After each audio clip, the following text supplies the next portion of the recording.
And good morning, everybody. Welcome into Sports Daily here on KFH. Tom Castor along with Paul Savage.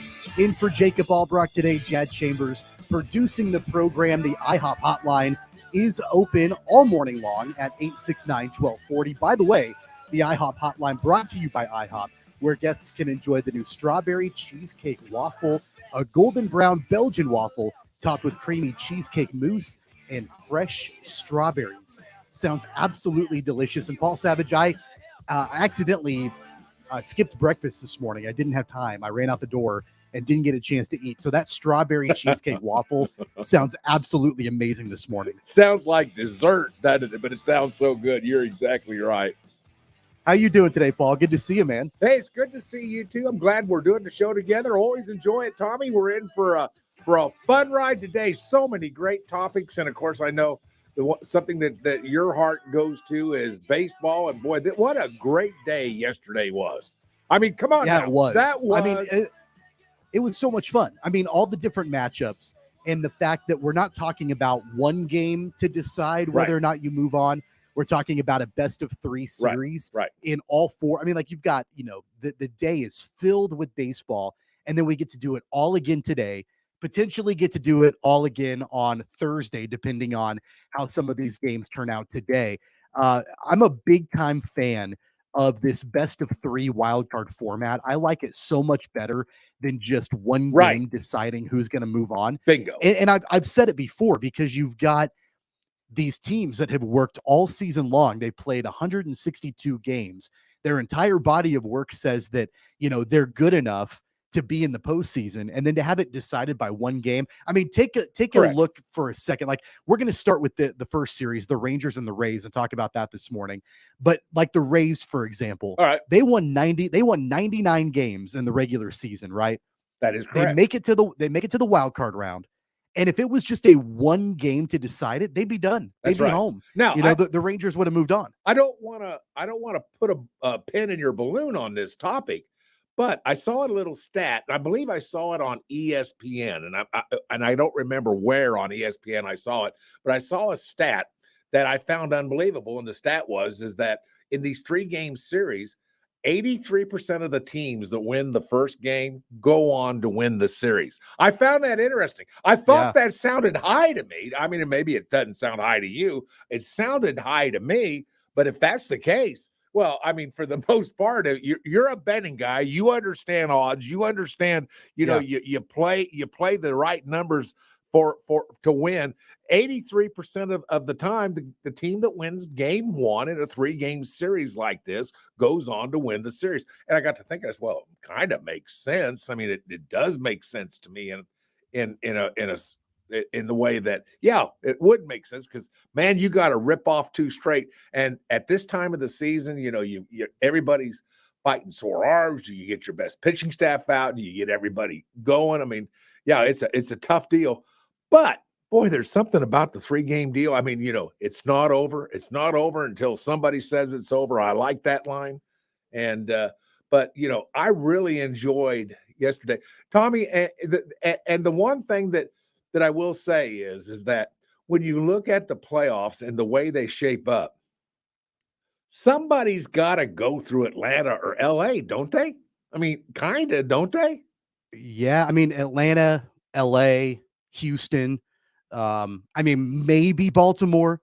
Baltimore has had a really fun season with their young stars coming up. Right. The fact that they won that division, which has historically been such a competitive division, and now they get to buy into the NLDS. And that's the thing about this too, is that, any team can beat any team on any given day, right? Well, that's what baseball has. And Jacob and I discussed it yesterday. Any team can beat any team on any given day. And so when you have just a 1-game series, I guess, you can't even really call it a series, but a 1 game to decide who's going to move on in the wild card, it just, fluky things can happen. And, so again, I love this best of 3. It extends it out. It makes it so much more fun The only downside to it that I can see is that the favorites, right? Your Atlantas, your Los Angeles, your Houston's, like they don't play for a while. And so you have to wonder, like, do they like, how do they spend their time this week in getting ready for the NLDS? Right. Does that time off hurt them? Does that time off help them? I think that you can, we have this discussion all the time in football, Paul, where you've got, you go into the playoffs in the NFL and the best teams get a bye. Well, I guess in the NFL now, the number 1 seed gets a bye into the next week. And then the age-old question is, does that bye end up hurting you? Does that bye end up helping you when you have that time off? I don't know. And I don't know if there's a definitive answer one way or another. I know. We're seeing that now in baseball, where you've got these teams that have an entire, basically, week off from the end of the regular season into the NLDS and the ALDS. Right. And that's an interesting thought process that you're going through. And yet, in a way, I kind of, having both of us been around sports most of our lives, that by the time the season rolls around, the body's tired. The body's nicked up. The body's got problems that sometimes rest can help. But the question is, what's too much rest? And it seems like to me, you've got a couple of these teams, and if these series go all the way through, it could take a while before you have to play. But it's an interesting question that you bring up. I've got to think that because of the quality of the teams that aren't playing yet, that I would have to give them the advantage of sitting out while these other teams are throwing their best arms. I mean, let's face it. Right now, if you're playing right now in a wild card game, you're throwing the best that you got, because there's no tomorrow. There's no tomorrow. So you're throwing the best you got. You're bringing out the guns. Guys are playing even if they're a little sore. Who knows? Who knows what's going on? But I got a question for you. You're a betting man. You love to bet. Granted, you can't pick worth a hoot on our show, but I mean, I'm a degenerate. I'm sorry. I had to throw that out. Boy, you and I sucked last Friday. You and I, it was not good. We stunk the place up, didn't we? Now, Jacob didn't exactly smoke us. I mean, it wasn't like he was, the greatest picker in the world last week either. But I can tell you right now, you and I stunk the place up. But anyway, let me throw out a proposition bet to you. If I was to give you Atlanta and LA, and I brought those two teams up just a couple minutes ago. If I was to say, Tommy, I'm going to give you Atlanta and LA, and everybody else has the field, would you take Atlanta and LA to win it all, or would you take the field as it now sits? Because remember, you still got a ton of wild card games going on, and it could be any of those teams a winner as well. Plus Oakland and plus the Astros. So there's a ton of teams. Who you got, the field or LA and Atlanta? Well, it's difficult for me to answer that because I'm a diehard Braves fan. All right, take that out. I've got to take my diehard Braves fan hat off here. Please. And I think, honestly, like, the field is always going to be the safest bet. If I'm looking at a reasonable bet here, the field is always going to be better in baseball, because as I mentioned before, anybody can beat anybody. And when you're looking at a best of 3 series in the wild card, a best of 5 series in the divisional series, and then it goes into a best of 7. Look, like everybody knows it comes down to your pitching. Everybody knows it comes down to your rotation, right? And how you structure that. And if you probably need 3 really solid starters, maybe 4, if you want to get all the way. You can always have a really solid bullpen, or you can have, maybe, like, I know teams are doing this thing now where they're doing the openers. They've got a guy that'll come out and pitch an inning or 2 and then turn it over to the bullpen and make it a bullpen game. You can get away with that, I think, but you've got to have a really solid pitching staff, a really solid rotation. Right. That's true. In the playoffs, and health is paramount on that. Now, I know that Atlanta has historically one of, if not the best offenses of all time, but the pitching rotation is a little bit suspect just due to injuries. Charlie Morton is on the IL. He's not eligible to come back until the championship series. Max Fried has been on the IL. Will he be available in the divisional series? Time will tell. They've got Spencer Strider, but other than that, I'm not sure. And then, of course, about the pitching that LA has, Kershaw and all of that, right? They've got a really good pitching rotation. They sure as heck do. Same thing with Houston. So I don't know. It's really difficult when you're looking at, the fact that all of these teams can at any given time beat another one. I think the safe bet is to take the field at this point. You know, you made a great case, and you kind of wobbled me there for a second, because when I first started this conversation, well, I'll tell you what, it's hard not to take Atlanta and or LA to win it all. Both those teams. I mean, who's going to be shocked if they do? I don't think anybody's going to be shocked if either one of those teams win it all. But you're right. There's a lot of other good baseball teams, and anything can happen. And particularly with pitching the way it is right now, you're exactly right. You know, you're a tweaked elbow of one of your aces in the playoffs away from not having a championship team. And we both have seen that over the years. It happens all the time. So, you know, but I would have the tendency to think, boy, I'll tell you what, those are just two such good, solid teams with pitching, with speed, with hitting, with, you know, being able to score runs. I mean, I'm just hard pressed not to take Atlanta and LA. But boy, Tommy, I can see what you're saying, and it makes a ton of sense. But I just get that feeling that those two teams are so loaded and so packed and do so many things so well that I think I'd have to take either one. But I'll tell you what, don't look past the Orioles. You can't look past the Orioles either. You know, that is such a great story. Listen, it wasn't that long ago we were talking about a team that lost what, 20-some games straight? I believe that was the Orioles just a couple years ago, wasn't it?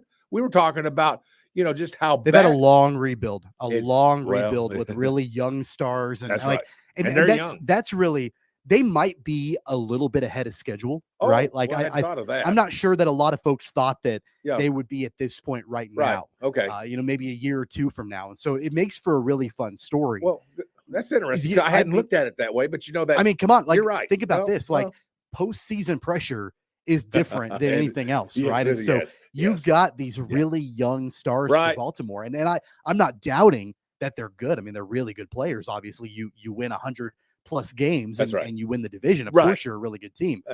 But these guys haven't experienced postseason pressure yet, right? Well, and so that's why you've got teams like Houston and LA and Atlanta and Philadelphia and you know, Tampa Bay and others that have been there before.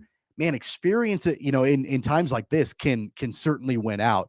Of course, the first games of the wild card round were yesterday. We're going to go through these games, and before we take our first break, I have to mention, Paul. What's that?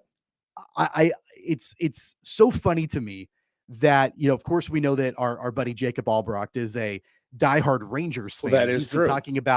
He's been talking about this wild card series for, you know, days and days and days. And he's not here today to bask in the glow of the Rangers winning 4-0 against the Tampa Bay Rays to open up the wild card series. I find that funny that he's such a big fan, but yet he's not here today to be able to gloat in the fact that the Rangers won. Well, bless his heart, we'll just gloat for him. How's that? He's too good a friend not to gloat. You know, friends can gloat for other friends. You know that. I guess that makes sense. And, you know, I am happy for the Rangers because I felt like they, you know, obviously collapsed on the final day of the regular season to not win the division. And instead they have to play in the wild card round. They have to go on the road, play all 3 of these games in Tampa Bay potentially. And so getting that first win for them, you know, definitely big. And so hats off to the Rangers. We're going to break down every single wild card matchup from yesterday, look ahead to today's games, and then an interesting story about Tampa Bay and about how it was the lowest attended playoff game since 1919. We're going to talk about all of that when we come back from our first break. We'll step aside, and when we come back, more on the wild card matchups. Tommy Castor, Paul Savage, Jad Chambers producing the IHOP hotline open for your calls at 869-1240. It's Sports Daily on KFH, and we'll be right back.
This is Sports Daily on KFH.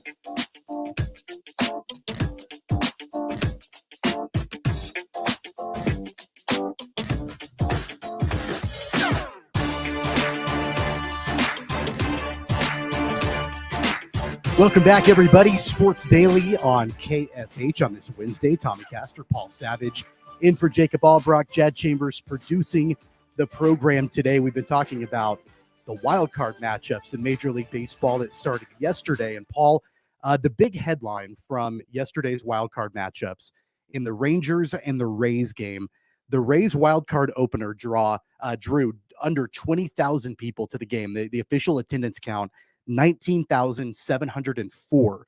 That's the lowest attended playoff game in Major League Baseball since the year 1919. We're talking over 100 years, the last time that few people saw a playoff game in person. Now, I understand, and I recognize it's a Tuesday in the middle of the afternoon. People are at work, all of that. But the Rays have had historically an issue with people attending their ball games. And so I wonder your take on this, and if it's concerning for baseball overall, if it's concerning more specifically for Tampa Bay and for that area and the team there, or if this is just kind of an anomaly considering it's a Tuesday afternoon at 2 or 3 o'clock in the afternoon. Do you have a chance to see any of that? I mean, there's no right or I did. wrong. I watched it. Yeah. Yeah, I watched it. Do you remember the big swaths of seats with nobody in them? I mean, there was like almost sections of the stadium that had all blue seats. I think it was, they were all blue seats. Yeah. And I'm sitting there thinking to myself, wait a second, something's wrong here. And let me tell you what's wrong. It's a city that does not embrace Major League Baseball. If I was the owner of the Tampa Bay Rays, you know what I'd do, Tommy? I would pack up my baseballs and bats. I'd load up all my mitts and all my spare catcher equipment, and I'd throw it on a pickup truck, and I'd move to another city that would want me. That's what I would do. Yeah. Because I get it, Tommy. It's a Tuesday. I get it's an afternoon game. I understand that. But you know something? There are certain things in life that, if given the opportunity and the passion and the love that you have for an organization like your team, when you have your team, you'll do anything it takes to support it and be there for it, particularly in the playoffs, for guys' sakes. But I'll tell you what, right now, it's unexcusable. And it wasn't like there were just, for anybody that didn't see any of the game, Tommy, correct me if I'm wrong. It wasn't like it was just a seat here and there and a seat over here and maybe 4 or 5 seats strung together here and in a section of people. There were entire almost sections, or at least partial sections, with nobody in it. Nobody. Yeah. Row after row after row. And I'll tell you what, I'm the owner of the Rays.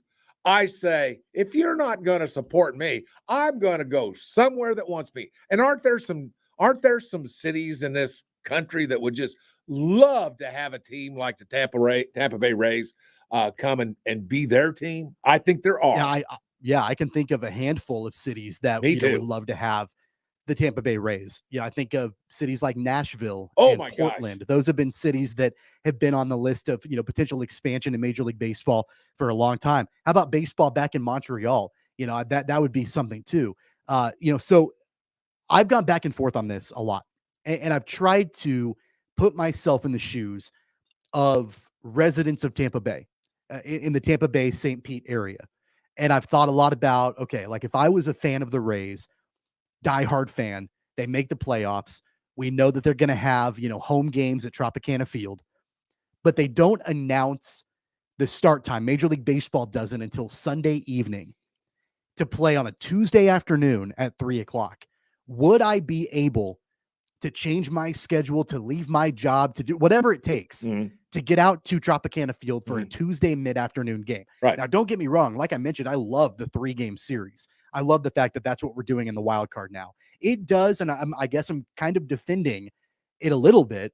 It does make it more difficult to go out to a game on a Tuesday afternoon at 3 o'clock, even if it is a playoff game. And you know what?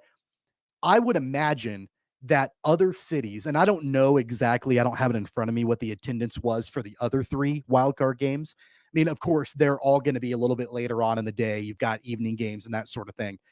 But Tampa Bay, the Rays have always struggled with attendance. They always have. In fact, the Rays, they only drew 1.44 million fans this season. They averaged under 18,000 fans a game. And that ranks just above 3 other teams, the Royals, the Marlins, and the Athletics. Those 3 teams had worse average attendance this season than the Rays did. So I don't know if it's indicative of baseball in general. I don't think it is. I think it's more indicative of that market. I think it's more indicative of, the Rays have struggled to fill that building for a long time. What I find concerning about this, Paul, is that it wasn't that long ago. I mean, it was like a couple of weeks ago that the Rays announced plans to build a brand new stadium in Tampa to replace Tropicana Field. 30,000 seats. That sure doesn't help their cause, I don't think, to build a brand new stadium if they can only draw 19,000 for a playoff game. Well, it thrill me, the fact that you're going to draw up plans and build a new stadium that only seats 30,000. This is Major League Baseball. It ought to seat close to 45 or 50. Now, that's just my opinion. And I'd go somewhere where I could build that stadium, with 45, 50,000 or even more people. And by the way, I saw portions of, I think, all the games. I mean, I'm not saying I watched every one of them every inning, because you and I both have lives to live and obligations to take care of and things we've got to do. But I can tell you this, there wasn't a single stadium yesterday that I saw that I could find a vacant seat. Not a seat. Yeah. Not a one. Right. Not a single seat. So it can be done. And you're right. I will give you credit. There were some of those games that were a little later. It may have been easier to get off work or, figure out how to get to it. I don't want to be totally disrespectful to the Rays fans, but I'm being a little bit disrespectful to the Ray fans. But boy, it was packed everywhere. Every game that I saw, there were no seats. No seats. It was like, man, I'm lucky to be here. Because the enthusiasm at these games was unbelievable. I mean, it was, you could tell, even by not being there, you could still tell, gosh, this is electric. So, it's fun. It's right. People are loud. It's a scene. It's something happening, that type of deal. So the other games, I'm looking it up now. In Minnesota, 38,450 in that game. That's capacity. That's a capacity crowd in Minneapolis for the Blue Jays and Twins game. The Diamondbacks and the Brewers, almost 41,000. That's 98% capacity filled in Milwaukee. And then the nightcap, the Phillies and the Marlins in Philadelphia, 45,662. That's 100% capacity in Philadelphia. Well, it looked more than that in Philadelphia. If you watched any of the game last night, I mean, it almost looked like they let more people in than they could seat. Yeah. So, the other three games, much better attended than the first one, the Rangers and the Rays. Again, I think there's a lot of different factors. I mean, the fact that it was an afternoon game on a Tuesday, right? But then other than that, clearly there's always been an issue with fans in Tampa going out and supporting this team. And this isn't a bad Rays team. It's a Rays team that won 99 games this season, right? And so if that city has a big time issue, such a big issue in filling the seats and going out to Rays games, then at that point, if I'm Rob Manfred, if I'm the owner of the Rays, then I'm exploring. I'm not looking at building a new 30,000 seat arena in Tampa Bay. I'm looking at what other cities would like to have my team, and that's the thing about the Rays they've had a formula that's worked for a while where they don't spend a lot of money on payroll, right? But they do really, really well in scouting. They do really, really well in developing. They do really, really well in drafting, and they've had a lot of success in doing that. And, so knowing that and knowing that they're not going to spend a lot of money on payroll, but they're still going to have a lot of success, but that still doesn't translate into people coming out to the ballpark and watching the Rays. I think that, there's a significant problem there that probably needs to be addressed. Like, I understand why the people didn't come out yesterday, but if it continues that way, like there's another game this afternoon in that same ballpark with a little bit more of a heads up, a little bit more of a notice on when that game is going to take place and for people to buy tickets. If the attendance is still that bad, then I think they've got a real problem on their hands. Let me build off of what you're saying. And that is, if you seed, and it's not really the way it's seeded, but if you were to seed basically the wild card teams, you would have the Rays as the number one seed. For guys' sakes, they won 99 games, almost 100 games. I mean, they're right there. I mean, you got the Twins with 87 wins, the Diamondbacks with 84 wins. I mean, the Marlins with 84 wins. The Rays won 99 games, Tommy. 99. Yep. That makes them a really good baseball team. So why wouldn't you go support it? See, I think it's deeper than that. I think that either there's not an appreciation for baseball in Tampa Bay, or maybe it's just an NFL town. I don't know, because I can tell you this: the Buccaneers don't have a problem filling their stadium every time they play, do they? I don't think they do. And the other thing to point out too with all of this is it's been very, very, very well documented and celebrated, the attendance increases across Major League Baseball this season with the new rules, with the pitch clock, with all the way the game is shortened, with all the different things that have gone on this season. I mean, Major League Baseball, they have celebrated the fact that games are shorter, more people are coming to the games, the attendance has increased, and that's been a big time deal. Okay, so you're going to celebrate all of that, and I understand why. You're getting people more involved in the game. You're getting more fans to come out. They don't feel like they have to spend 4 hours at the ballpark from start to finish. And all of that is all well and good and great. Well, that's good. But then oh, wait, by the way, we have the lowest attended playoff game in over 100 years in Tampa. Right. Okay, so those two things don't jive. They don't mesh well. So there's clearly an issue there. And then when you look at the other 3 games and how well they were attended, yeah, I think it's a Tampa problem. I don't think it's a Major League Baseball problem. No question. I think it's a Tampa problem. And another Tampa problem is the fact that the Rays are now down 1-0 against the Rangers. The Rangers shut them out in the opening game of the wild card series yesterday. The Twins beat the Blue Jays 3-1. That's the first Twins playoff game in 18 seasons. So that's a big time win for the Minnesota Twins. Yes. The Diamondbacks upset the Brewers yesterday 6-3. And then the Phillies looked really good and beat the Marlins 4-1. Out of these teams, Paul, that have taken a 1-0 lead, you've got the Rangers, the Twins, the Diamondbacks, and the Phillies. Which one out of those 4 are you most confident in? Well, I sure like the way the Phillies played. They were as passionate as anybody, at least from what I could tell. I kind of like the Phillies. Now, don't ask me why, because one would say, well, you could certainly make a case for the Brewers. Well, you could make a case for the Diamondbacks, but I mean, they're so. I don't know what their pitching is. I'd have to go double check it. But you'd say the Rays, but the Rays lost. You got to keep in mind that stat I threw out in the first segment, and that is that, whoever wins the first game has an 83%, advantage on winning the series. And a huge amount of games that are played, the team that wins the first game sweeps. So it's not like a lot. Listen, I don't think all these games are going to go to 3 games. I would bet. I don't think they will either. Yeah. So you're going to have a lot of teams that won today win the second game, because that's the way this happens a lot of the time. Because remember, most everybody's throwing the best they got. Whatever they got on their team, arms available, ready to go, they threw yesterday. And, then a lot of teams, you struggle and to find that pitching, at this point of the season. So, I get the stat makes total sense to me when you break it down that way. But no, I kind of like the Phillies would be the one team that I would say that's the team that's probably going to win. Won't be surprised if they win, in a 2-game sweep. Won't be surprised. I think we're gonna see 2 sweeps today. I think we're gonna see 2 of these series be done. What's the other one? And then the other 2 go to a third game. I think that the Rangers will beat the Rays today. Okay. They're throwing Nate Eovaldi out there. Zach Eflin is pitching for the Rays, but I like the Rangers to just go ahead and win the second game, move on to the divisional series. And then I like the Phillies to beat the Marlins. I think the Phillies are just a better team than the Marlins are. And they've got Aaron Nola on the bump. The Phillies do for the nightcap tonight against Braxton Garrett with the Marlins. But I think the Phillies win. I think the Rangers win. They move on. The other 2 games, I think that the Blue Jays can beat the Twins, and I think that series will move to 1 game apiece. Jose Barrios is pitching for the Blue Jays and Sonny Gray pitching for the Twins.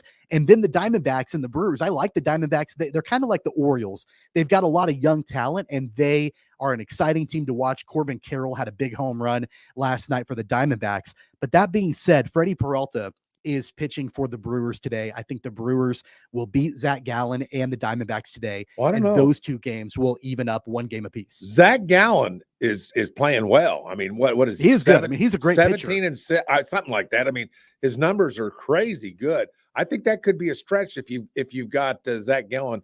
So you think the Diamondbacks will sweep the Brewers then today? I think there's if Zach Gallen wasn't on the mound, I would say that is an excellent possibility.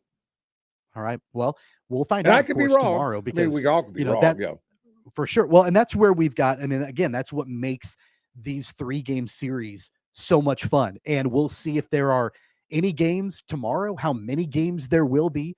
It could be a full slate of games tomorrow for deciding game 3s in the wild card series, or we could have none. It just kind of, I guess we'll find out and see exactly how that comes down. But I will say that, I really hope, and I cross my fingers, I'm not optimistic it's going to happen, but I really cross my fingers that the game today in Tampa will be better attended today than it was yesterday. You can't have 2 back-to-back playoff games with attendance under 20,000 people. You can't do that.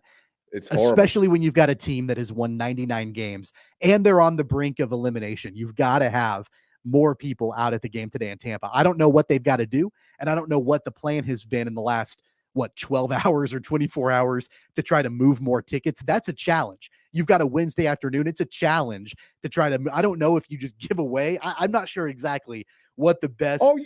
Did you say give away tickets? Wait a second. Are you saying give away tickets for playoff games? Come on, you got to get people in the door. You got to get people in the door. And if you don't think that's a good strategy? No, I don't think that's a good strategy. Anytime a franchise has to give away tickets, people will say, well, I'll just wait until they give them away. I'm not going to buy them. I'm not going to support them. It's never a good idea, as you know, in your business, to give away your product. I get it.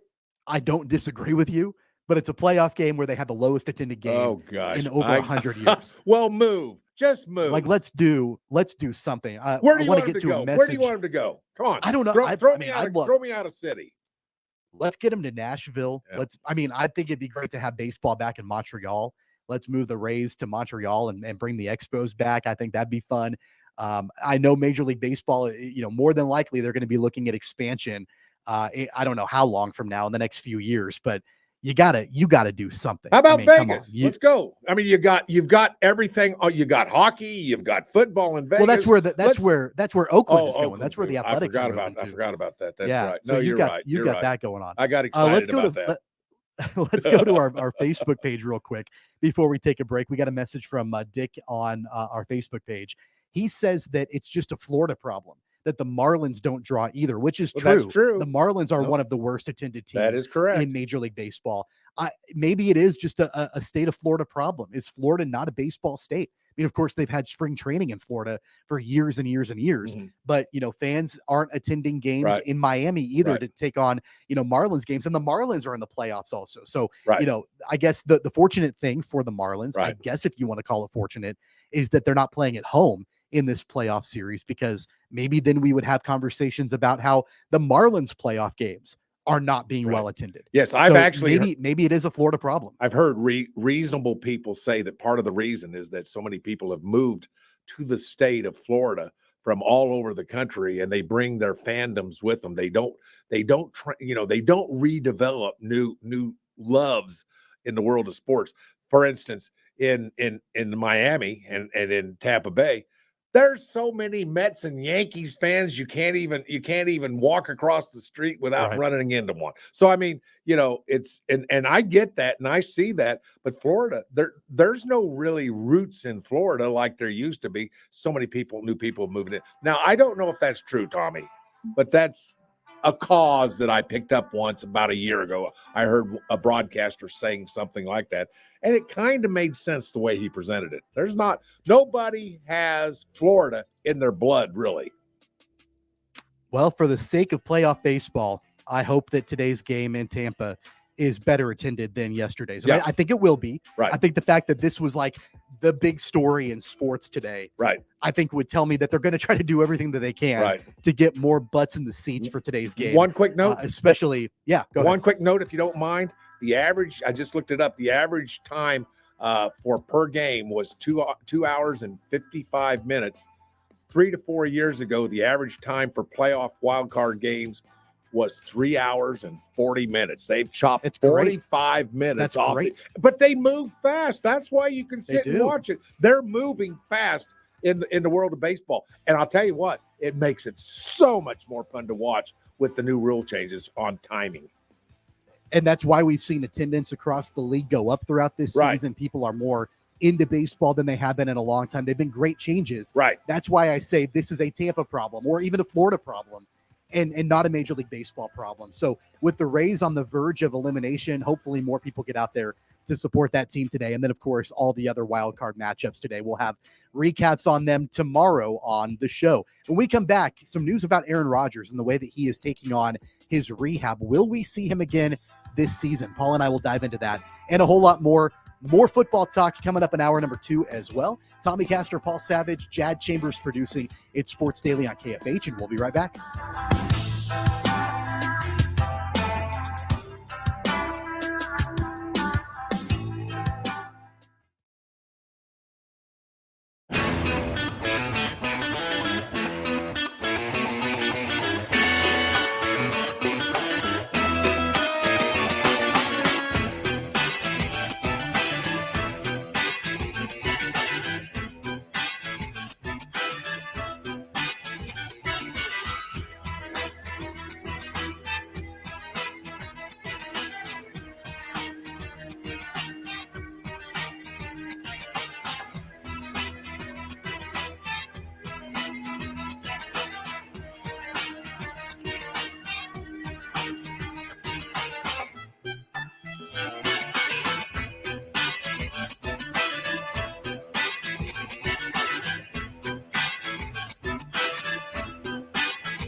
All right, Paul. I know that with Aaron Rodgers out with that torn Achilles, he's a guy that likes to be in front of the camera. It just is what it is. He likes to be interviewed. He likes to deal with the media. You know, he likes to be front and center. And so I can imagine how difficult it is for him to be out with this injury and feeling like he is not, front and center as much as possible. But, he still has his weekly appearance on the Pat McAfee show. He's on the Pat McAfee show talking about how he's attacking his rehab with that torn Achilles, and he's planning on returning this season. I'm no doctor, and I don't exactly know the way that, an Achilles rehab works. I know it's grueling. I know it's tough. I know it can be brutal. And I know it can take a long time. the fact that he's looking at coming back this season, how realistic do you think that is? Oh, I don't think it's realistic at all because, I mean, if you've ever been around, and I haven't been around a lot of guys that have had them, but we've had them through the course of particularly indoor professional football, a couple here or there. But it's a tough deal. I mean, it is a tough deal. Now, and also, by the way, if you're a 21-year-old kid, you're going to heal faster than you are when you're a 40-year-old. I'm going to say, just round it off, 40-year-old man, you will not heal. But I like his attitude. And a lot of times in rehab and in getting better and getting well from these kind of things, the mental issue is just as important as the physical issue. And it sounds like to me, he's in a spot, mentally speaking, that he says, I'm going to attack it, using his words. I'm attacking this rehab. And you know something? Good for him. I'd love seeing that. I think it's important that he says that. It's important that his teammates see that he wants to be back to them. But you're right. He does like the spotlight. There's no question about that. You know, you see Hard Knocks. And as I told you and Jacob both, you know, I love Hard Knocks. I watch it every year religiously. And of course, with the Jets being on this year, I thought to myself, well, with him going to the Jets, goodness gracious, what would be the situation with him in Hard Knocks? Some stars are not comfortable with being, you know, the headliner, being the guy that's on camera a lot. Well, guess what? Aaron Rodgers was the headliner. He was on every episode, lots. And so I guess with that being said, I like his attitude, but come on, Tommy, I don't think it's realistic. An Achilles heel, come back that quick, that you're going to play. I'm going to read a quote that he made in this interview. All right, and please. I'm kind of chuckling because there's some words in here that, you know, only Aaron Rodgers would use. Okay. And I don't know if I've ever actually said these words out loud myself. Okay. I'm going to read the quote. This is from Aaron Rodgers. He says, and this was based on a question about whether or not he's going to play again this season. He said that his plan is to, quote, attack this rehab as hard as we can and then see where we're at in a couple of months. And obviously, I'd like us to be alive and winning for that to even be in the conversation. But I don't think it hurts at all to put that into the manifestation zeitgeist, which I don't even know what the manifestation zeitgeist is. I have no idea what that means. But that's what he's saying. You know, he wants to be where he can play, you know, in a handful of months here. I guess that medical experts, some of them say that it might be possible for him to return in 4 to 5 months. That'd put us into January. And at that point, we're talking about the Jets. They would have to be in the playoffs for Rodgers to be able to come back and potentially, even best case scenario, play in a playoff game. I mean, I think that's unlikely at this point. I think it's unlikely, number one, that they make the playoffs. And I think it's unlikely, number two, that he is healthy enough to be able to play. Right. Interesting. Well, oh, by the way, I got a zeitgeist out in the trunk of my car on the break. What is that? Well, do you know what is? I don't even know what a zeitgeist is. Well, I've got one in my car. I'm going to bring it in and show it to you. I'm going to bring. I don't know what it is. How would I know what a zeitgeist is? I'm Googling that Jad, right now. Okay. Jad, do you know what a zeitgeist is, Jad? Real quick. I looked it up. I looked up the definition of it. Okay. Okay. So, this is, I guess, from Webster's dictionary. Zeitgeist, it's a noun. The defining spirit or mood of a particular period of history as shown by the ideas and beliefs of the time. I still don't know what that means. I mean, I know I'm not a smart guy. I know I'm not super intelligent, but even that definition, I don't know what the word zeitgeist means. So bell-bottom jeans in the 1960s when I was very, very young, that would be a zeitgeist. Merriam-Webster says it's the general intellectual, moral, and cultural climate of an era. Wow. I don't know. I think I know what he means. What does it mean? I really think he was searching for a word and he couldn't come up with it, so he just said another word that was a little bit longer. Huh. I thought you were going to come with some scholarly, understanding and explanation of what that word means. Well, I thought Jad was going to offer something to the show, but obviously I was wrong. It comes from the German word Zeit. The German word Zeit meaning time, and Geist meaning spirit or ghost. Well, there you go. Again, that doesn't tell me anything. I don't know. I I need to be haunted Regardless, some more. though, That's what I need. I think that we can all agree that it's going to be pretty difficult for Well, Aaron Rodgers to come back and play. You know, I would this be season. disappointed in him if he wasn't talking like that. I mean, you know, not the zeitgeist stuff, but I'm talking about, you know, something. He still considers himself the de facto leader of this football team, even though he's not playing. Sure. And I'm not so sure that some of these guys don't think of him as that leader as well. Well, I mean, if the zeitgeist has anything to say about it, Yeah. he'll be back and playing soon. Oh, I now guess. we've I got don't The know. Exorcist played. Yeah. Thank you, Chad. Thank you We'll for find that. out. That does sound like a zeitgeist kind of song. That's Again, I have no idea what that word means. All right, we're going to take our final break of hour number 1. When we come back, hour number 2, our first look at the Chiefs on the road. They're back-to-back road games this weekend at the Minnesota Vikings. We'll take our first look at KU football, K-State football, and a whole lot more. Hour number 2 is on the way for you next on Sports Daily. We'll be right back.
Wichita's #1 sports radio, 97.5 and 1240 KFH.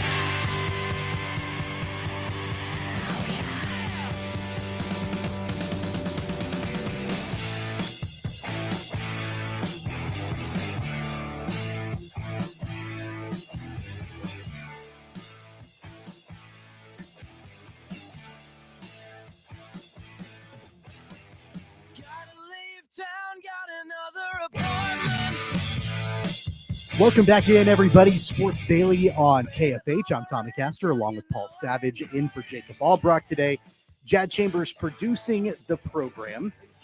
The IHOP hotline is open at 869-1240. Speaking of the IHOP hotline, Paul, I don't know if you knew this or not, but at IHOP right now, you can enjoy the new strawberry cheesecake waffle, a golden brown Belgian waffle topped with creamy cheesecake mousse and fresh strawberries. Of course, the IHOP hotline brought to you by our friends over at IHOP. Sounds delicious to me. I don't know about you. I'm a cheesecake guy. Like, I can't get enough cheesecake typically, and so a strawberry cheesecake waffle sounds incredible to me. Oh my gosh, pancakes and waffles, they're the best, Tommy. They're the best. Are you more of a pancake guy or more of a waffle guy? Well, I kind of like waffles, but the opportunity to get waffles are, find good ones. Now you got them at IHOP, but I mean, it's hard to find good waffles. But boy, I'll tell you what, there's nothing like a waffle, and IHOP's got them. I can tell you that. Yeah, it depends on my mood. I think I kind of side with you. I'm more of a waffle guy than a pancake guy, but I like both. I mean, you put a big stack of pancakes in front of me, I'm not going to turn it down. I mean, if you're watching the video stream right now and you take a look at me, and I guess you take a look at both of us, I mean, you could probably know that we don't shy away from a stack of pancakes around here on this show. Yeah, you know your way around a cheesecake, don't you, Tommy? I know my way. Just ask my wife. There you go. There are times she'll buy, I've got a sweet tooth in general, whether it's chocolate or cheesecake or pie or whatever it is. And she'll buy dessert and it'll be in our fridge. And then like a couple of days later, she'll be like, where did it go? Where'd it go? Where is it? I'm I know. Honey, you bring it home, I'm going to eat it. I'm sorry. Like I've got no self-control in that regard. Yeah, kids are too young to blame them, aren't they? Exactly. Yeah. And that's the thing. Like I've got, a 2-year-old and I've got a baby and like they're not eating the dessert really for the most part. So I can't blame it on anybody else but myself. Like, honey, I'm sorry you brought that pie home and it's gone in a day. And she'll be like, why? I only got like one piece of it. I'm like, well, you snooze, you lose. The early bird gets the worm. You got to jump in there as quickly as possible. But I'll have to head over to IHOP and try that new strawberry cheesecake. Waffle sounds pretty amazing. By the way, we mentioned the video stream. Want to thank everybody tuning in on our video stream right now. You can check out the show on our Facebook page, on our YouTube page, on Twitch. You can watch us there. Of course, you can leave your comments on those platforms as well. They'll pop up right up on the screen, and we'll be able to engage with you as the show goes on. Of course, you can always call the IHOP hotline at 869-1240. Paul, let's get into some football this weekend. Our first look at the big matchups this weekend with the teams that we follow around here locally. The Kansas City Chiefs, the number 2 road game, the back-to-back road game. It's number 2 in back-to-back weeks. They are on the road in Minneapolis taking on the Vikings. And Paul, the Vikings had a desperate win last week against the Carolina Panthers. They were 0-3. They fall to 0-4. It's basically done for them, but they beat the Panthers. And now they've got the Chiefs coming into town. Of course, we know about, how the Chiefs played in primetime on Sunday night, barely squeaking out a victory against the Jets. I think that the Vikings are still desperate. That division is still open for them, but they've got to get a win at home against the Kansas City Chiefs. And the Chiefs do look vulnerable in some places. Yeah.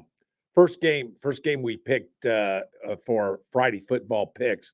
I remember all 3 of us agonizing because I believe the Vikings, and I do not remember who they were playing, but we were all singing the praise. Well, we think that the Vikings are going to be pretty good, guys. I mean, yeah. Oh, yeah. I think we were all in agreement. Who are the Vikings? Well, they might be my number 1 pick for the most, disappointing NFL football team that's playing right now. And I am stunned at how bad they are. And of course, I guess I shouldn't be, because we also know they won a lot of close games here in the last season or two. A lot of close games. They've gotten lucky on a number of wins. So I guess I can't be too surprised at that. But, for guys' sakes, it's the Vikings. I don't, are they really going to be any kind of threat to a Kansas City team that comes and is halfway focused and comes into Minneapolis, plays the game, and gets out and goes back with a victory?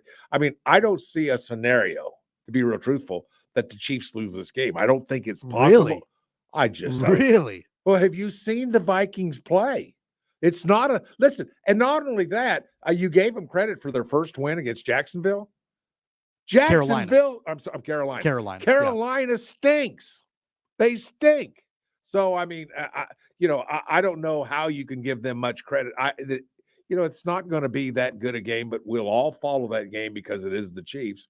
But I have no worries. I have no concerns. There's no problem this week with the Kansas City Chiefs. Now, I'm being honest.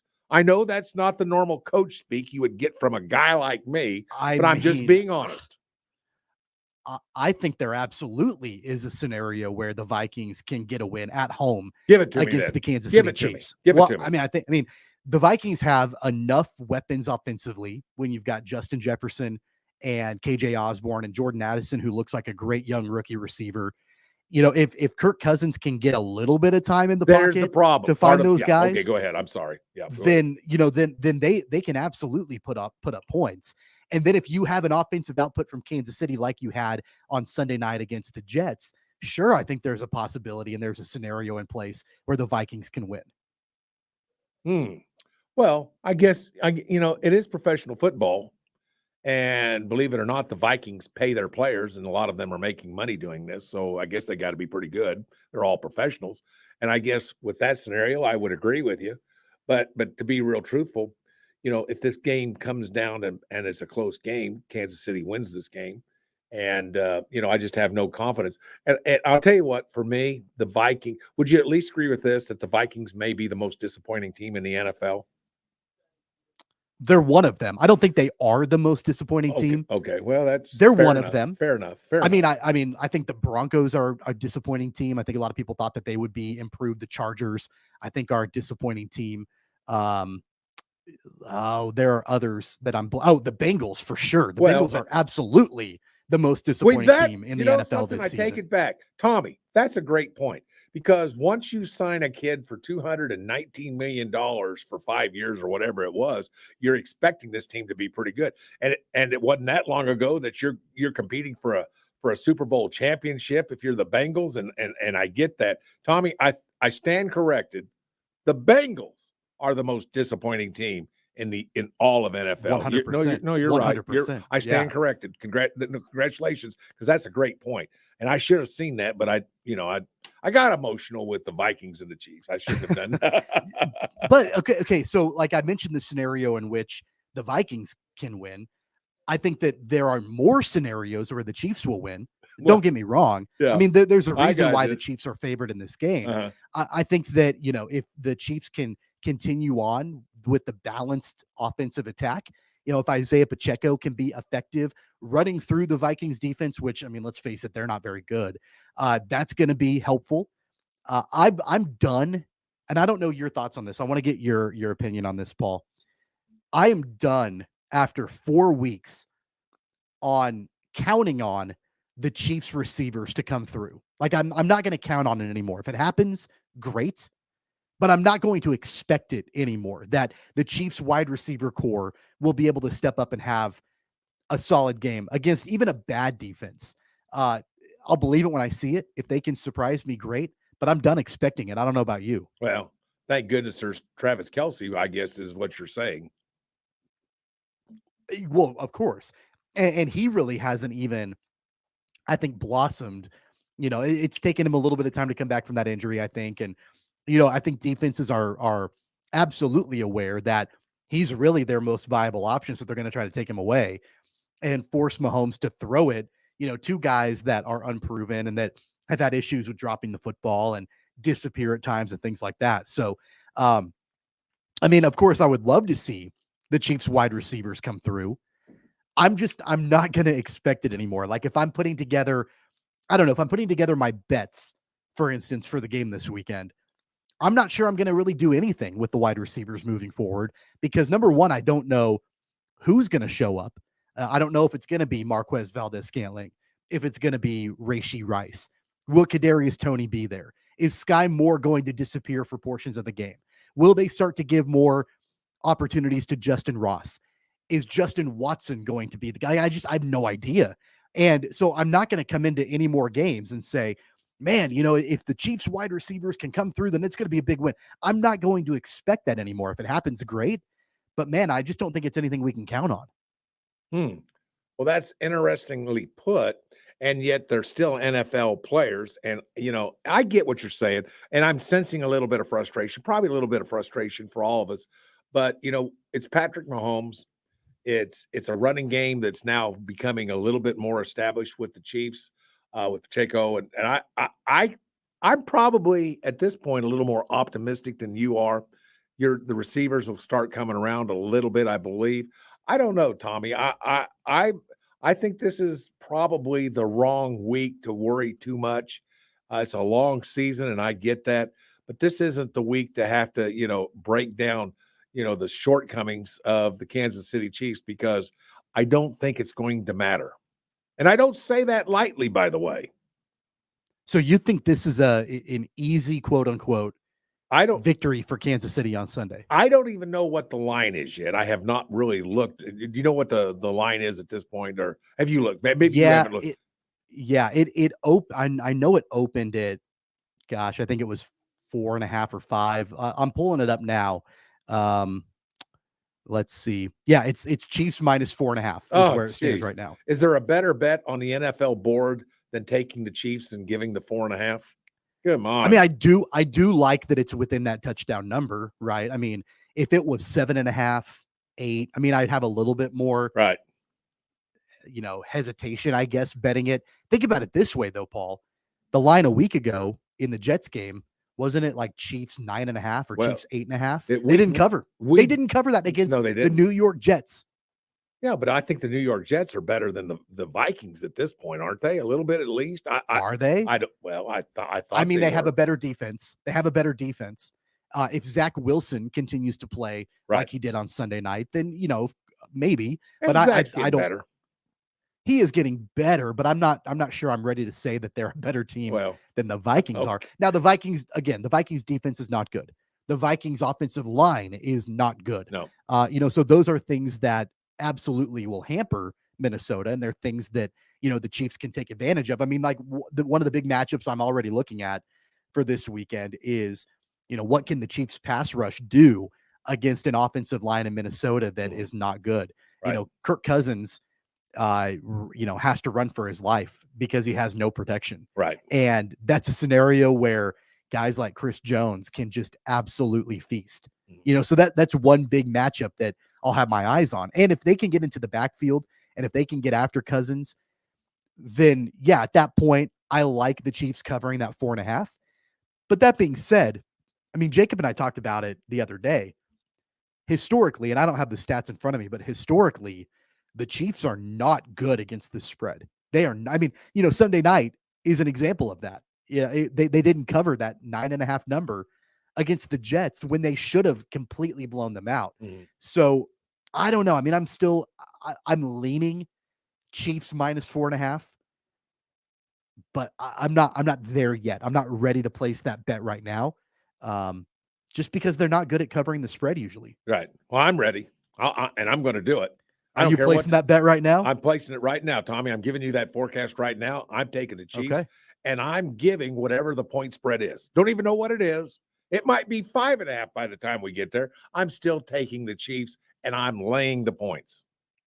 Really? Okay. Yep. So when we do our picks on Friday, you better stick to that. I don't want to see any kind of wavering. Oh no waiver from your side. No, I've waved so it even before, if that, but I'm not waving here. You're telling me even if that line moves from 4.5 to 6 or whatever, like 7.5 and it's over. 7.5, I'll reconsider.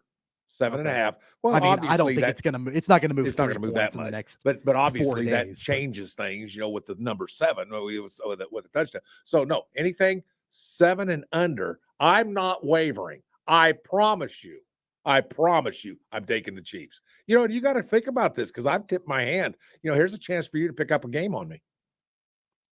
Well, like I said, I'm leaning Chiefs and laying the points as well. I'm leaning that way. Okay. But it's Wednesday morning. I'm not ready yet to place that bet. Mm.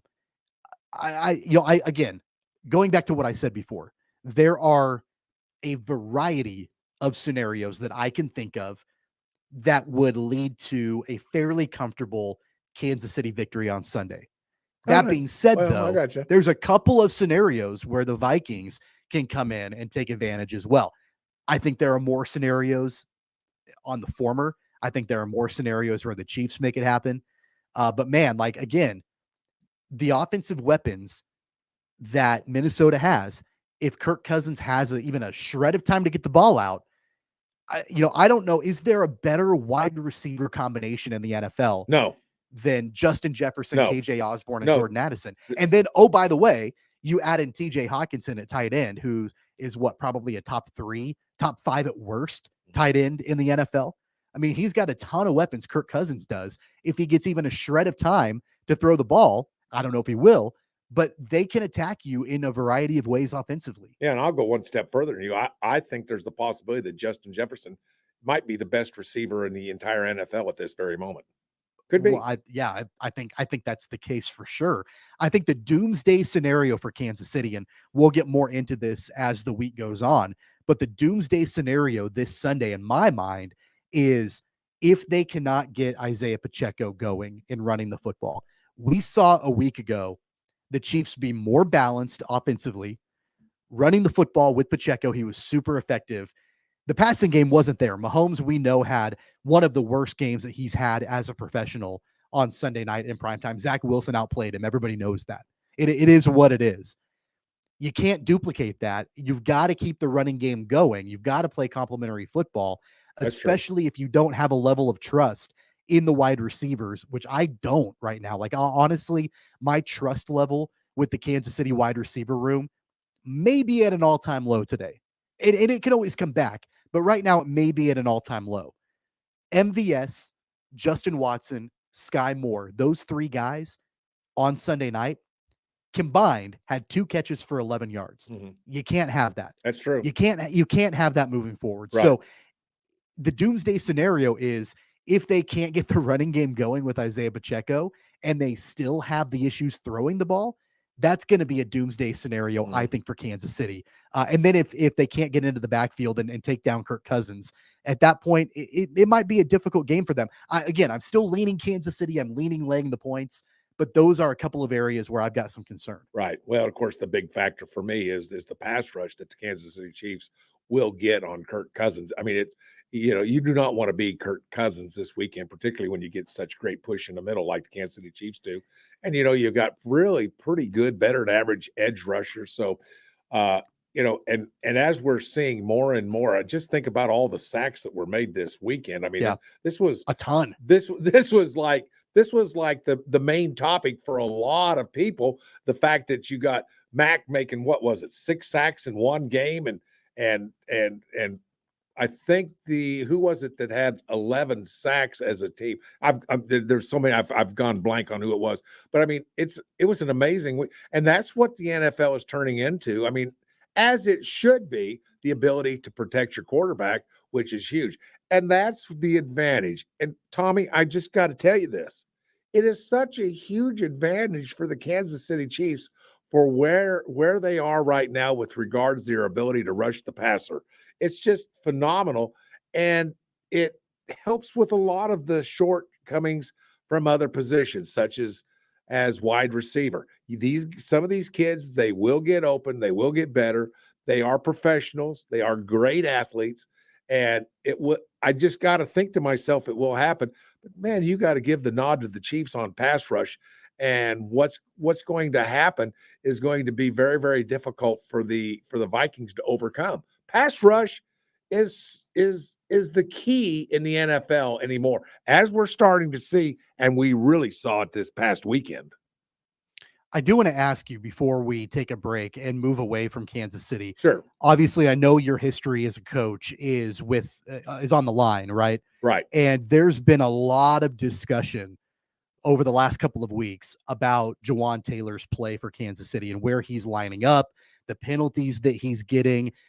He's been pulled from a couple of the last couple of games. He wasn't on Sunday night. I don't think he was, but he did have a safety. Got that face mask in the end zone or whatever. That was kind of a questionable call. But regardless, Jawaan Taylor has struggled in his time with Kansas City. From what you've been able to see as a coach and working with linemen and that sort of thing, any takeaways on the way that Jawaan Taylor is playing in Kansas City and the way he's lining up and all of that? I don't think he's lining up, and I don't think he's playing the way the Kansas City coaching staff wants him to. There's still that element. I'm doing what I do, and that's kind of who I am. There are those kind of kids. Now, do I know this kid? No. Have I heard him really interviewed? No. All I'm talking about is what you have pointed out, and what is obvious is that he's doing things that on an occasion are not fundamentally sound. And let's face it, in the NFL, if you take a great athlete, combine it with fundamentals and the ability to do things that are proven successful technique in the NFL, and you can be pretty good. And I think there's a struggle inside him right now to do the right thing. Well, I mean, clearly that's been a big issue that has gone on, week after week after week so far. Mm-hmm. He's brand new in Kansas City, dealing with these penalties. Of course, I still question about whether or not that was actually a face mask in the end zone on Sunday night that led to a safety and gave the Jets 2 points. But regardless, it is what it is. They signed him. It was very obvious. They signed him to be the left tackle. He's playing the right tackle position right now. Of course, they've got Donovan Smith on the other side, but they're paying him left tackle money. So clearly something to keep our eyes on as the season moves on. And we'll have more on the Chiefs matchup against the Vikings as the week goes on, and concluding with our Friday football picks. But he's struggling to adjust, isn't he? There's no question. He is struggling to adjust. And you know what? That offensive line for Kansas City played really well on Sunday night to start the game in the first quarter. Then they kind of went away for a while. They came back, though, towards the end. There was kind of a lapse in the middle. You got to play all 4 quarters against the Vikings, especially when you've got some struggles in the passing game. You've got to make sure that line play is solid for all 4 quarters on Sunday. You're not. But like I said, we're going to have more on that game as the week goes on. We're going to step aside for another timeout. On our way out, though, let's do a giveaway here, Jad. So we've got the Wichita Thunder, less than 3 weeks from now, the home opener at Intrust Bank Arena, October 20th, taking on the Kansas City Mavericks. We've got a pair of tickets to that home opener on October 20th that we'll give away right now. We'll also throw in a couple of free iced tea cards from HTO. We will do both of those giveaways to our second caller right now on the IHOP hotline at 869-1240. And we'll get that winner on the other side. When we come back, we'll preview both KU and K-State this weekend. Both have pretty big matchups. We'll talk about both of them on the other side on Sports Daily.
Hey, congratulations to Steve. He is our winner of our giveaway for Wichita Thunder home opener tickets on October 20th at Intrust Bank Arena. Also, he'll get a couple of free iced tea cards from our buddy Jacob Albracht's HTO.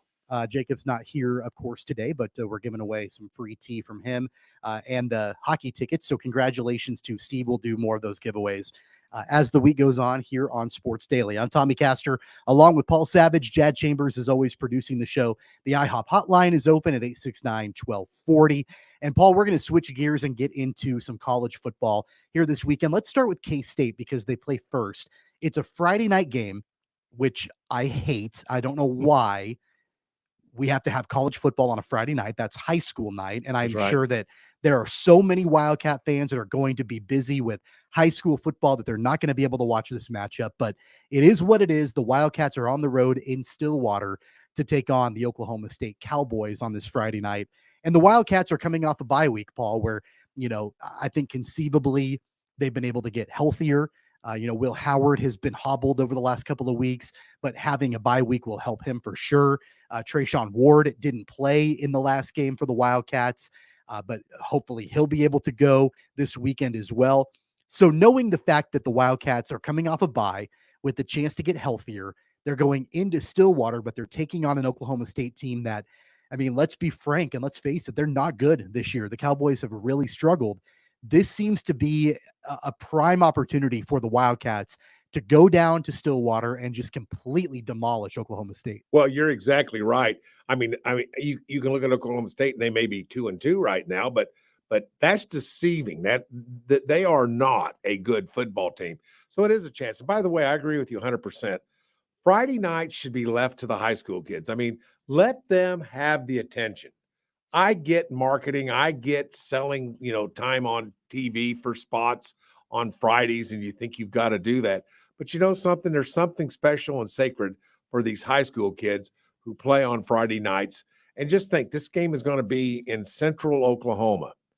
Every little town in the state of Oklahoma cherishes their football, and Oklahoma State's going to take away from that. I don't get it. But anyway, with that being said, this is one of those games that Oklahoma State's going to win. I don't. The question is, you mean Kansas State? I'm sorry, Kansas State is going to win. Yeah, sorry about that. Kansas State's going to beat Oklahoma State. It's just a matter of how much. And it could be considerable. I do not anticipate this being anything of a close game. Oklahoma State just stinks. I've seen them play once on television. Once out of the 4 games that they've played so far, I saw them play a little bit on one game. I found it very, very interesting that they're not as good as they've been.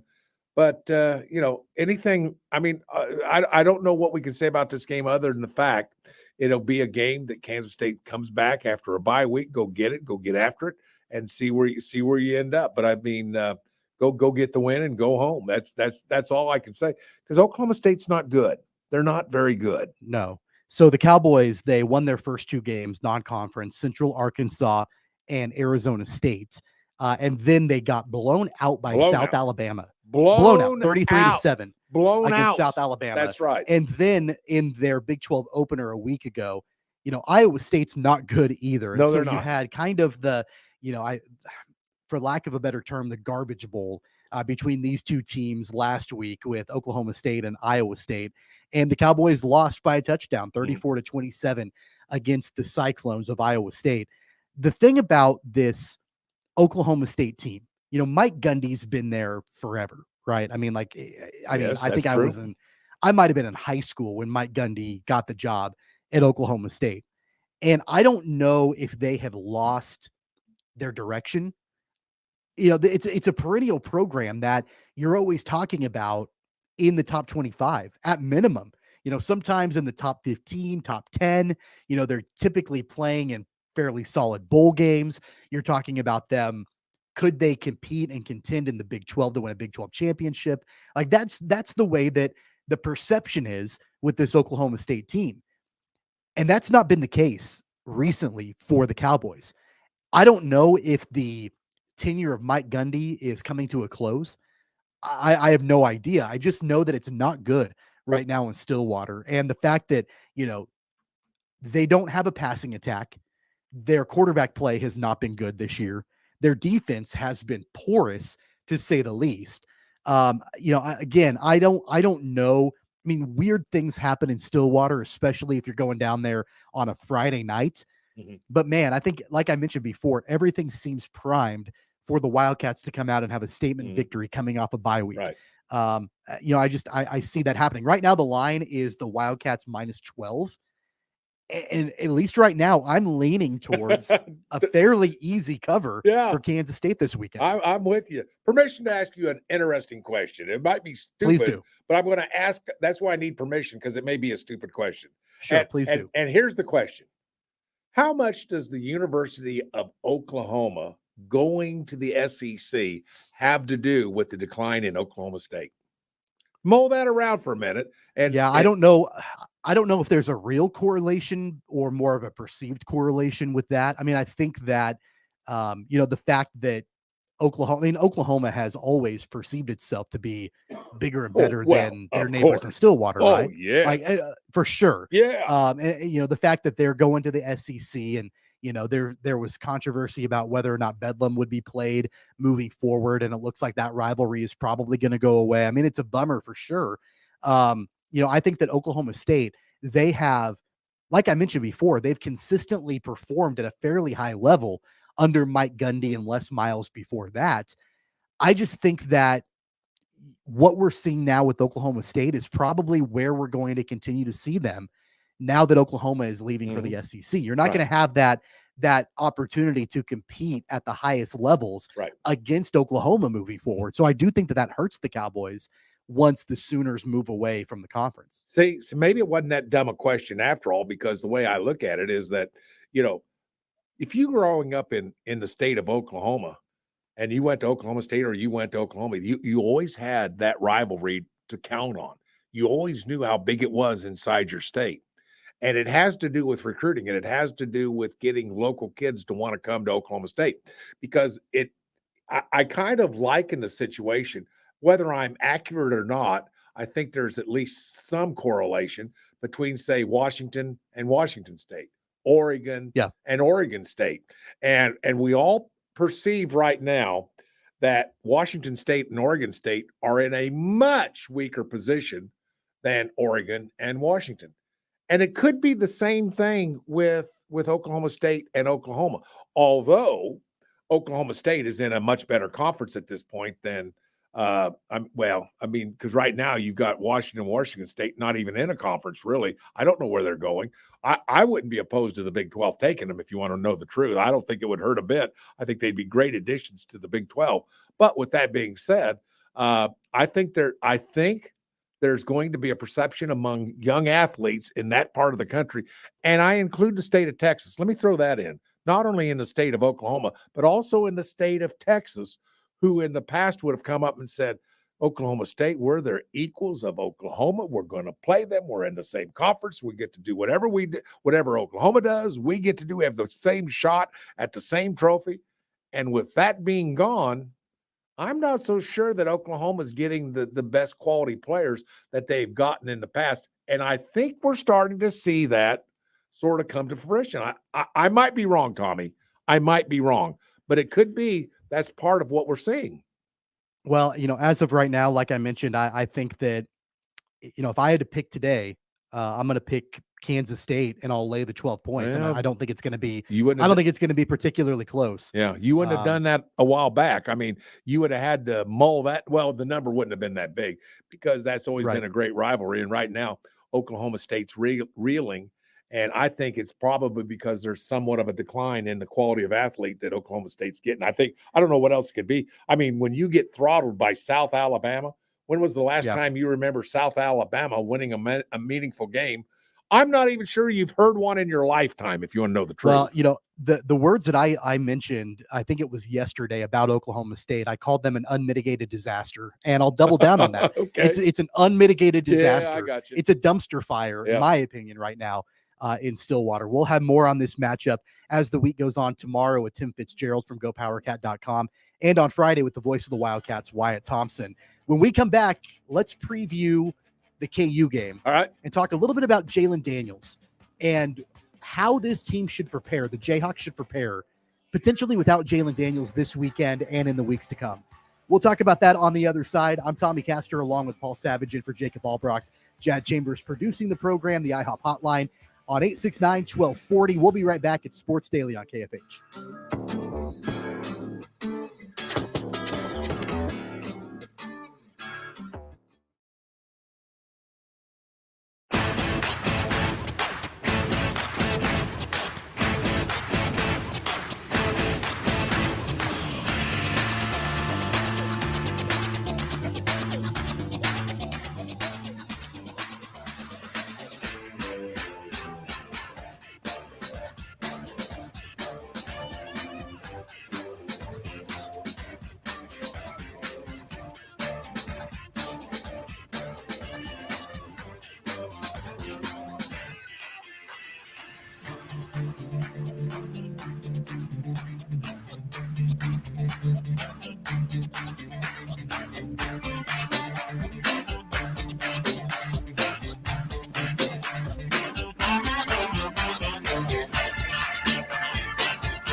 Welcome back, everybody. Sports Daily on KFH. Tommy Castor and Jad Chambers producing the show with Paul Savage in for Jacob Albracht today. Paul, the other big matchup here with the teams that we follow locally this weekend in college football, the Jayhawks back at home in Lawrence this weekend. It's a 3 o'clock start on Fox, taking on UCF.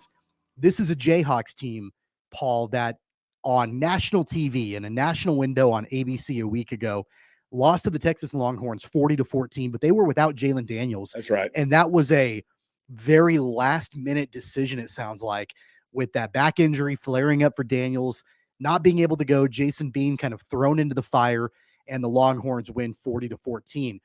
I know you're no doctor, but you've been on a lot of sidelines. You've been in a lot of locker rooms over the course of your career. And dealing with a back injury or back tightness is what they're characterizing this as for Jalen Daniels. If you were a part of that coaching staff, if you were Lance Leipold, how do you prepare moving forward, knowing that this has been a lingering issue for Jalen Daniels? Well, you're going to concentrate all your reps on Jason Bean. That's what you're going to do. By the way, I'm going to give that kid some credit. Was he perfect? No, but he still completed 31 passes on 49 attempts. The downside was there were 3 interceptions, or maybe 2 interceptions. I think it was 2 interceptions, but he had 2 or 3 touchdowns. And listen, I thought he played pretty well under the circumstances. Now, Texas is good. Texas is physical. Texas looks like a team. What do you get when you have a ton of NIL money? Well, that's what Texas looks like. And I really thought that Jason Bean has some upside, and I'm really, really pleased with the way he played. I believe that there's something to work with. Was he perfect? Of course not. Who would be expected to be perfect thrown into that situation, going to the University of Texas, one of your only starts in your college career, and now you're thrown in against the number 3 team in America? I thought he handled himself well. He's a quality backup. He's one of the better backups in the nation. I mean, that's just the way that it is. Right. And that doesn't mean that you want him starting. It doesn't mean that you want him on the field, but you know that he's a capable backup.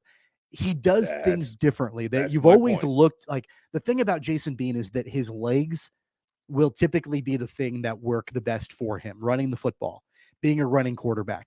They're playing UCF back at home. They're 4-1. They're right outside the top 25.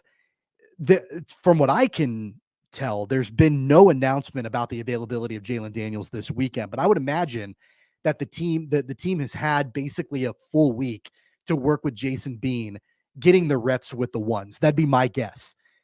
And so I think that if you can utilize what he does well, it's not throwing the football. He threw for 136 yards last week. He did have a touchdown pass, but he's not going to complete a bunch of passes. He's not going to throw for a bunch of yards. He's going to run. And if you can combine that with Devin Neal and Daniel Highshaw with a full week of practice leading up to that, then yeah, I mean, I think at that point they do have a chance against a UCF at home to move to 5-1. Right. And Jason, he's going to be the kind of kid that's going to set up his passing game with his feet. And there's nothing wrong with that. This is college. This is kind of what you do. And by the way, my numbers were wrong. I was looking at the wrong stat sheet or row of numbers on that last number. Sorry about that, but that's the way it goes at times. But Jason Bean's one of those kids who will be able to use his feet to be able to create with his arm, not the other way.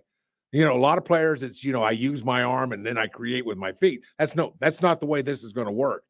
But listen, in the college football game, that's okay. That'll be fine. And particularly in a league, particularly the way the Big 12 is constructed today, where the strengths and the weaknesses of this league that we're perceiving after 3, 4, 5 games, whatever the number of games that somebody has played, we're looking and we're seeing where this league is. Something? Jason Bean will compete at I think a high level, a fairly high level, because KU's got other parts of a good college football team that, quite frankly, they haven't had in a long, long time, but they're starting to get them now and they're starting to make them better. Listen, I have no problem with Jason Bean being your quarterback. We talked to Shreya Salata from the Kansas City Star yesterday about KU. And, I asked him, what's the ceiling of this Kansas team if Jason Bean is going to be the guy moving forward. How many games will they be bowl eligible? And we've been through this before. It happened a year ago. Jalen Daniels went down with a shoulder injury. Jason Bean took over, and the Jayhawks, I don't want to say they fell apart, but they certainly, the big momentum they had was gone at that point last year. They made it bowl eligible, and Daniels was back to play in the bowl game. I think that this is a team, they are improved in other areas this season compared to last. I think that this is a team, and Shree has said that, they can maybe win 7 games, with Jason Bean at the helm, if we're going to expect to see Jalen Daniels out for multiple weeks. It wouldn't surprise me, and I mentioned this yesterday, it wouldn't surprise me if we don't see Jalen Daniels until after the Jayhawks bye week. Right. And then at that point, you're looking at October 28th, taking on Oklahoma. Maybe at that point, we see Jalen Daniels again. I don't have any proof of that, but that wouldn't surprise me. The other big storyline, Paul, with this matchup this weekend, the quarterback for UCF, Plumlee, has dealt with his own injuries. He's been out for the last few weeks. Could we see him back against KU? We don't know that yet. Gus Malzahn said at the time that Plumlee would miss multiple weeks. So will he return this weekend against Kansas? We don't know. The last time that UCF played, they took on your Baylor Bears and gave up a massive lead, and Baylor was able to get the victory a week ago. And so, that's probably got to be fresh on the minds of UCF. Yeah, I watched a lot of that game, so I'm pretty familiar with UCF. I mean, it's a good football team. I mean, what happened for them to collapse in that way? And what can the Jayhawks do to exploit that? Well, again, Baylor got a defensive touchdown, and boy, those swing games like crazy. And that, it's something like a 17-point lead, and you get a defensive touchdown. Man, that just swings games like crazy, and then it went downhill from there. But UFC's got some talent. They really do. They're not a bad football team. But I like the way you're thinking with regards to how many wins can the University of Kansas have? Well, let me just run over some of the games that UCF, winnable. Yep. Oklahoma State, winnable. Oklahoma, I'm not counting them. Iowa State, winnable. Texas Tech, winnable. Kansas State, and even if we say no, okay, that's fine. How about Cincinnati? Winnable. That's 5, my friend. That right now you're looking at 9. They're already at 4. You're looking at 9 wins. You're looking at 9 wins. I know. You're looking at 9 wins. But that's incredible. It starts this weekend with UCF. Will we see Jason Bean? Time will tell. 3:00 start on Fox is the national broadcast. We'll be right back on the other side. We'll tell you what's on the network. It's Sports Daily on KFH.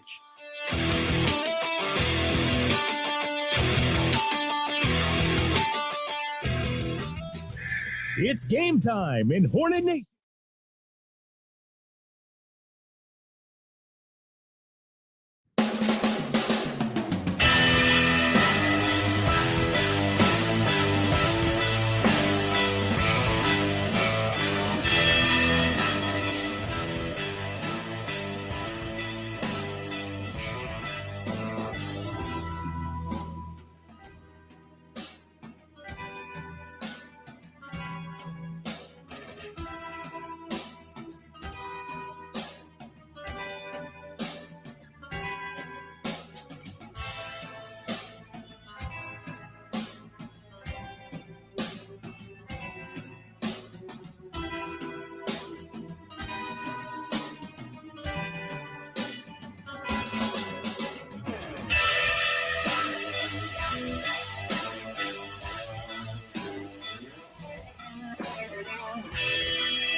All right, well, that's going to do it for us today on the network. Jim Rome follows us at 11, Bob and Jeff at 2.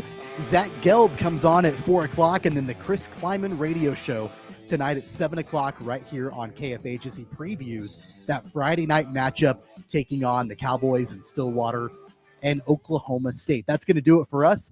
Paul Savage, good to see you. Good to talk to you today. I guess we'll see you back here Friday for our Friday football picks. That's it. Enjoyed it a lot. Thank you, Tommy. All right, sounds good. For Jed and Paul Savage, I'm Tommy Castor. Jacob Albracht is back tomorrow. We'll have Tim Fitzgerald, Chelsea Messenger, and a whole lot more tomorrow on the program. We will see you then.